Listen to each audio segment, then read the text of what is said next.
మనం త్రాగే నీళ్ళకి కూడా జ్ఞాపక శక్తి ఉందని మీకు తెలుసా? 1994లో జపాన్ సైంటిస్ట్ అయిన డాక్టర్ మసారు వాటర్పై ఒక ఎక్స్పెరిమెంట్ను కండక్ట్ చేశారు. ఈ ఎక్స్పెరిమెంట్లో మనకు మాటలు ఎంత పవర్ఫుల్లో తెలుస్తుంది. Doctor Masaru different types of వాటర్ను కలెక్ట్ చేసి 2 శాంపుల్స్ రెడీ చేశారు.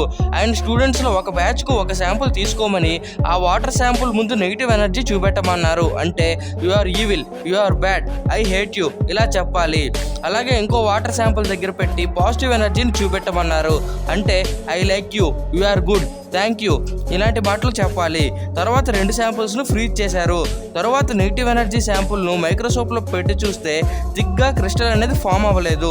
పాజిటివ్ ఎనర్జీ శాంపుల్ను మైక్రోస్కోప్లో పెట్టి చూస్తే మంచిగా హార్మోనియస్ క్రిస్టల్ ఫామ్ అయింది. ఈ ఎక్స్పెరిమెంట్ బట్టి ఆయన ఫైనలైజ్ చేసింది ఏమనగా మన బాడీలో కూడా 78% వాటర్ ఉంటుంది. ఆ వాటర్కి మెమొరీ ఉంటుంది. మీరు పాజిటివ్ యాటిట్యూడ్తో ఉన్నట్టయితే మీకు క్రిస్టల్ ఫామ్ అయ్యి హెల్తీగా ఉంటారు.